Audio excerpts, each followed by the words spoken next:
नमस्कार, मेरा नाम ओंकार सक्सेना है और आप देखना शुरू कर चुके हैं ETS let's talk learn and grow. आज का जो टॉपिक है मेरा, वो टॉपिक है कि हम आपस में कम्युनिकेशन खत्म होता चला जा रहा है। और कम्युनिकेशन की जब बात करते हैं तो ये एक बहुत ही मेजर एस्पेक्ट है किसी को भी किसी से कनेक्ट करने के लिए। जो आजकल हमने लगभग जो है वो बंद कर दिया है। अभी मैं मेट्रो में बैठा हुआ था, तो मैंने देखा कि एक लड़की सामने से आई और उसने मेरे साथ में बैठे हुए एक भाई साहब से कहा कि क्या आप उधर चले जाएँगे? और वो उधर उठ के चले गए। अगर देखा जाए तो ये रैंडमली बात करना ठीक है, लेकिन आपके एटिकेट्स कहाँ पर हैं? एटिकेट्स नहीं है और फिर सडनली जैसे ही वो बैठी मेरे साथ में, मैं एक बुक निकाली अपने बैग से और पढ़नी शुरू कर दी, how to win friends and influence people. Guys, how to win friends and influence people. आप पढ़ रहे हो बुक, आप सीख रहे हो, मगर आप ये नहीं सीख रहे हो कि बेसिक स्ट्रक्चर क्या है कम्युनिकेशन का, एटिकेट्स क्या है, मैनर्स क्या है। ठीक है, आपके लिए कोई भी रैंडम स्ट्रेंजर है, आपने उसको जो भी आपने समझा आपने कह दिया, लेकिन this is not the way talk to anyone and when specially he is elder then you.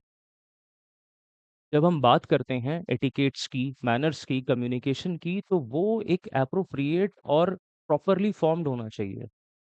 उसका रीज़न ये भी है कि आजकल हम लोग इतना ज़्यादा बिज़ी हैं, हमारी लाइफ़ इतनी हैफ़ज़र्ड है कि हमने वो सोचना ही छोड़ दिया है, लोगों से बात करना ही छोड़ दिया है, लोगों को समय देना छोड़ दिया है।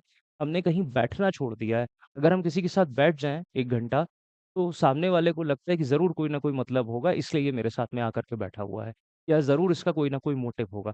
और हम भी यही सोचते हैं, अगर कोई हमसे थोड़ी देर ज़्यादा बात कर ले, कोई हमको टेक्स्ट कर दे, तो क्या लगता है कि हाँ यार, कुछ ना कुछ बताओ क्या काम है?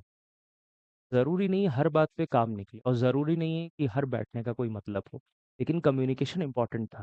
पहले हम किराने की दुकान पर बैठ कर के लाला से भी कम्युनिकेट कर लेते थे और काफ़ी देर बातें कर लेते थे और उससे काफ़ी कुछ वो विज़डम हम एक्सचेंज कर लेते थे, जो हम आगे अपनी लाइफ़ में यूटिलाइज़ कर पाते थे। एंड नाउअडेज़ ये हमारे अंदर से बिल्कुल ही विलुप्ति की ओर। और ये जैसे-जैसे समय बढ़ रहा है, हम लोग जनरेशन्स के को ये नए-नए हम जेन ज़ी, अल्फ़ा और नाम दे रहे हैं, तो ये और ख़त्म होता चला जा रहा है, जो कि बहुत ही गलत है। मेरे हिसाब से आप ज़रूर पढ़िए how to win friends and influence people, but आप पहले वो ज़रूर पढ़िए कि आपको किसी से बात करने के लिए उसको किस तरीके से बात करनी है। आपको अपने बड़े इंसान से बात करने के लिए कैसे एड्रेस करना है। आपको किसी से बात स्टार्ट करने के लिए कैसे स्टार्ट करनी है। Directly cut to cut, point to point बात करने से और इंस्टेंट आंसर की अपेक्षा करने से हमेशा लाइफ़ सॉर्ट आउट नहीं होती। लाइफ़ बहुत लंबी है और दुनिया गोल है। घूम फिर कर के हमको इसी में रहना है और इसी में सबसे दोबारा मिलना है।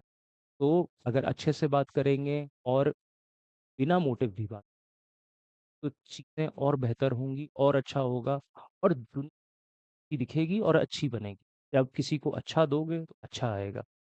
पहला तो ये मेरा कॉन्सेप्ट।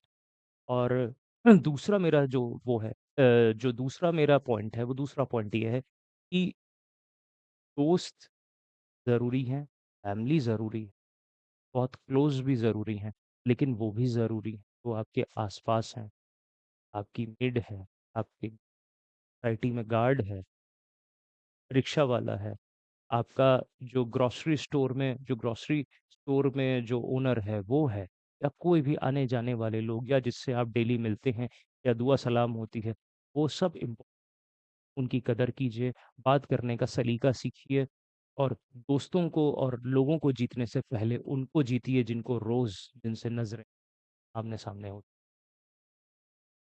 मुझे लगा कि इस बात को शेयर करना चाहिए और ये जैसी थी मुझे वैसे ही कहने में मैं विश्वास करता हूँ। कभी किसी बात को अगर कोई ट्रांसफ़ॉर्मेशन लाना है, चेंज लाना है, किसी चीज़ को अपनी बात को अगर सही तरीके से पहुँचाना है, तो वो जैसी है उसको उसी तरीके से उसी तरीके से रखिए। वो किसी भी तरीके से चेंज मत करिए, किसी भी तरीके से कस्टमाइज़।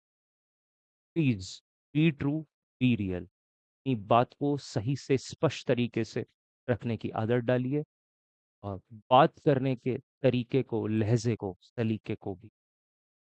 लोग अपने आप आपके आपसे इन्फ्लुएंस हो जाएँ, आपके दोस्त बन जाएँ, आपके मुरीद। नमस्कार। Thank you for watching.